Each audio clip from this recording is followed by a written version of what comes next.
বন্ধুরা, শীতকালে ত্বক রুক্ষ, শুষ্ক, নির্জীব, গ্লোহীন হয়ে পড়া একটা সাধারণ এবং স্বাভাবিক ঘটনা। আর এই ঘটনার সম্মুখীন আমরা প্রায় প্রত্যেকেই হয়ে চলেছি। বাচ্চা থেকে বয়স্ক, পুরুষ থেকে মহিলা, আমরা প্রত্যেকেই এই সমস্যার মধ্যে পড়েছি। তাই ত্বকের রুক্ষতা, শুষ্কতা দূর করার জন্য বাজার চলতি বিভিন্ন ধরনের ক্রিম বা লোশন আমরা অ্যাপ্লাই করছি, কিন্তু বিভিন্ন ব্যস্ততার কারণে বা যে কোনো কারণে ত্বককে যত্ন অনেকদিন করতে পারছি না। ত্বক থেকে সেই ক্রিমটাকে বা লোশনটাকে ঠিকঠাকভাবে রিমুভ করা হচ্ছে না। ত্বকে ক্রিম মাখা অবস্থাতেই আমরা বাইরে বেরিয়ে যাচ্ছি বিভিন্ন কাজকর্মের জন্য, বা বাড়িতেও রান্না বান্না শুরু করে দিচ্ছি। এবার রান্না বান্না করা তেল মশলা বা বাইরের ধুলোবালি আমাদের ত্বকে এসে জমা হয়ে যাচ্ছে। এবার সেটাকে সঠিক পদ্ধতিতে তুলতে না পারার কারণে ত্বক যেন দিন দিন কেমন একটা ডাল হয়ে পড়ছে এবং আগের থেকে অনেক বেশি কালো দেখাচ্ছে। দিনের দিন ত্বকের মধ্যে যে গ্লোয়িং ভাবটা সেটা আমরা হারিয়ে ফেলছি। তবে এই ত্বককে ক্লিন আপ করে আসা পার্লারে গিয়ে প্রত্যেকদিন আমাদের সম্ভব নয়।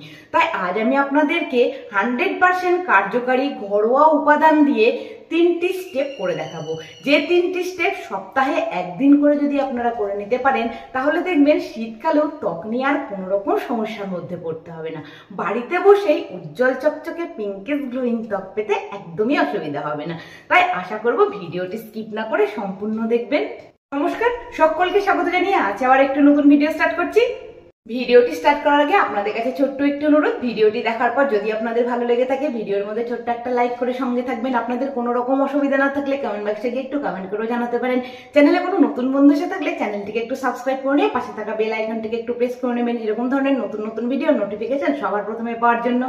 আজকের ফেসিয়ালটার জন্য স্টেপ নাম্বার 1-এ কি করতে হবে সেটা বলে দিচ্ছি। প্রথমে এখানে একটা বাটি নিয়ে নিয়েছি। এবার বাটির মধ্যে দিয়ে দিচ্ছি টক দই, এখানে অ্যাড করে দিচ্ছি 1 চামচ পরিমাণ চিনি, সেই সঙ্গে অ্যাড করে দিচ্ছি 1/2 চামচ মতন বেবি মাসাজ অয়েল। এখানে আপনারা চাইলে নারকেল তেলেরও ব্যবহার করতে পারেন বা অলিভ অয়েলও ব্যবহার করতে পারেন। এবার 3টে উপকরণকে খুব ভালো করে একটু মিশিয়ে ক্লিনজার কাম স্ক্রাবারটাকে প্রথমে রেডি করে নিতে হবে। ক্লিনজার কাম স্ক্রাবারটাকে রেডি করে নিয়েছি। এবার দুটাকে 2 হাতের মধ্যে নিয়ে 2 থেকে 3 মিনিট খুব ভালো করে সারা মুখের মধ্যে এইভাবে একটু মাসাজ করে নিতে হবে। খুব ভালো করে ক্লিনজার কাম স্ক্রাবারটাকে দিয়ে মুখটাকে মাসাজ করে নেওয়ার পর একটা বাটির মধ্যে নিয়ে দিয়েছি ঈষদুষ্ণ গরম জল। এবার গরম জলের মধ্যে একটা টাওয়েলকে খুব ভালো করে ডুবিয়ে নিয়ে একটু চিপে নিয়ে খুব ভালো করে ক্লিনজারটাকে মুখ থেকে প্রথমে তুলে নিতে হবে। খুব ভালো করে মুখটাকে মুছে নিয়েছি। আর এই স্টেপটা করার পরই দেখবেন ত্বকটাকে কতটা ক্লিন এবং ফ্রেশ লাগবে। মুখ থেকে ক্লিনজার কাম স্ক্রাবারটাকে তুলে নেওয়ার পর এবার এখানে একটা ফেস প্যাক লাগাতে হবে। চলুন ফেস প্যাকটা একটু বানিয়ে দেখাই।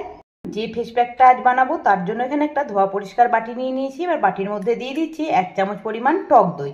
টক দইয়ের মধ্যে রয়েছে vitamin C, antioxidant, lactic acid, যা ত্বকের ওপরের লেয়ারে জমে থাকা যে কোনো ধরনের ময়লা, কালো দাগছোপ, পিগমেন্টেশন, মেচেতার ভাব দূর করে ত্বকের গভীর পর্যন্ত পৌঁছে গিয়ে ত্বককে ইনস্ট্যান্টলি উজ্জ্বল চকচকে গ্লোয়িং ভাব ফিরিয়ে দিতে সাহায্য করে। এখানে একটা বিটের কিছুটা অংশকে গ্রেটারের সাহায্যে গ্রেট করে একটু ছেঁকে তার রসটাকে প্রথমে বের করে নিয়েছি। এখানে টক দইয়ের সঙ্গে এবার এখানে অ্যাড করে দিচ্ছি 1 থেকে 1.5 চামচ পরিমাণ বিটের রস। বিটের রসের মধ্যে রয়েছে ভিটামিন সি, অ্যান্টিঅক্সিডেন্ট, এছাড়াও বিভিন্ন উপকারী উপাদান, যা আমাদের ত্বকের যে কোনো ধরনের কালো দাগছোপ দূর করে ত্বককে ইনস্ট্যান্টলি পিঙ্কিশ গ্লোয়িং ভাব দিতে সাহায্য করে। সেই সঙ্গে ত্বকের বলিরেখা দূর করে, ত্বকের কোঁচকানো ভাব দূর করে ত্বককে উজ্জ্বল চকচকে করে তুলতে সাহায্য করে। এবার বিটের রস আর টক দইয়ের সঙ্গে এখানে অ্যাড করে দিচ্ছি 1 থেকে 1.5 চামচ পরিমাণ মুলতানি মাটি। মুলতানি মাটি ত্বকে জমে থাকা ময়লা পরিষ্কার করে, ত্বকের মৃতকোষ দূর করে, ত্বকের টাইটনিং, ব্রাইটনিং করে তোলে। সেই সঙ্গে ত্বকের কালো দাগছোপ দূর করে ত্বককে গ্লোয়িং করে তুলতে সাহায্য করে। একই সঙ্গে অ্যাড করে দিচ্ছি 1 চামচ পরিমাণ চাল গুঁড়ো। চাল গুঁড়ো ত্বকের বয়সের ছাপ দূর করে, কোঁচকানো ভাব দূর করে, ত্বকের টাইটনিং, ব্রাইটনিং করে তুলতে সাহায্য করবে। এবার এখানে অ্যাড করে দিচ্ছি 1/2 চামচ পরিমাণ মধু। মধু প্রাকৃতিক ব্লিচিং রূপে কাজ করে ত্বকে জমে থাকা যে কোনো ধরনের কালো দাগছোপ দূর করে, ত্বকে ময়েশ্চার ভাব প্রদান করে, ত্বকের ফ্ল্যাকিনেস দূর করে ত্বককে গ্লোয়িং ভাব ফিরিয়ে দিতে সাহায্য করে। এবার এখানে অ্যাড করছি 1/2 চামচ পরিমাণ বেবি মাসাজ অয়েল। এখানে আপনারা চাইলে coconut oil, olive oil, almond oil ব্যবহার করতে পারেন। অয়েল ত্বকের ফ্ল্যাকিনেস, ত্বকের রুক্ষতা শুষ্কতা দূর করবে, ত্বককে ক্লিনজার রূপে কাজ করে ত্বককে পরিষ্কার এবং গ্লোয়িং ভাব ফিরিয়ে দিতে সাহায্য করবে। এবার সমস্ত উপকরণকে ভালো করে মিশিয়ে ফেস প্যাকটাকে প্রথমে রেডি করে নিতে হবে। সমস্ত উপকরণকে খুব ভালো করে মিশিয়ে এইভাবে ফেস প্যাকটাকে রেডি করে নিয়েছি। এবার পরিষ্কার করে রাখা মুখের মধ্যে ফেস প্যাকটাকে একটা মোটা লেয়ারে খুব ভালো করে সারা মুখের মধ্যে লাগিয়ে নিতে হবে। দেখুন, যেভাবে মোটা লেয়ারে ফেস প্যাকটাকে গোটা মুখ এবং গলার মধ্যে লাগিয়ে নিয়েছি, এইভাবে লাগিয়ে 15 মিনিট পর্যন্ত ফেস প্যাকটাকে মুখে রেখে দিতে হবে। এখন 15 মিনিট পর আমি চলে এসেছি আপনাদের সামনে। এবার ফিঙ্গার টিপসের সাহায্যে খুব ভালো করে ফেস প্যাকটাকে 3 থেকে 4 মিনিট মুখের মধ্যে এইভাবে একটু মাসাজ করে নিতে হবে। বিশেষ করে এই ঠোঁটের নিচে এবং নাকের এই পাশে খুব ভালো করে একটু মাসাজ করে নিতে হবে। ভালো করে 3-4 মিনিট মাসাজ করে নিয়েছি ফেস প্যাকটাকে দিয়ে। চলুন আমি একটু আপনাদেরকে ইনস্ট্যান্টলি রেজাল্টটা দেখাচ্ছি। দেখুন, আপনারা দেখলে নিশ্চয়ই বুঝতে পারবেন ত্বকের মধ্যে একটা এক্সট্রা পিঙ্কিশ গ্লোয়িং ভাব কিন্তু চলে এসেছে। ওই ঈষদুষ্ণ গরম জলটাকে দিয়ে টাওয়েলটাকে ভালো করে ডুবিয়ে নেওয়ার পর ফেস প্যাকটাকে এখন মুখ থেকে খুব ভালো করে একটু মুছে তুলে নিচ্ছি। এখন ফেস প্যাকটাকে মুখ থেকে ভালো করে মুছে তারপর ঠান্ডা জল দিয়ে ধুয়ে একটু পরিষ্কার করে নিয়েছি। আর রেজাল্টটা আমার ত্বক দেখে আপনারা নিশ্চয়ই বুঝতে পারছেন। এবার ত্বকের মধ্যে একটু মাসাজ দিতে হবে। মাসাজটার জন্য হাতের মধ্যে নিয়ে নিচ্ছি অল্প পরিমাণ অ্যালোভেরা জেল। সেই সঙ্গে অ্যাড করছি একটা ভিটামিন ই ক্যাপসুলের থেকে 2 থেকে 3 ড্রপ। একই সঙ্গে এখানে অ্যাড করে দিতে হবে যে বিটের রসটা আমি অর্ধেক রেখে দিয়েছিলাম, সেই বিটের রস থেকে 3-4 ফোঁটা।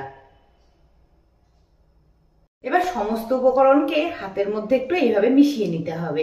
তারপর পরিষ্কার করে রাখা ত্বকের মধ্যে খুব ভালো করে 3 থেকে 4 মিনিট একটু জেন্টলি মাসাজ দিয়ে নিতে হবে।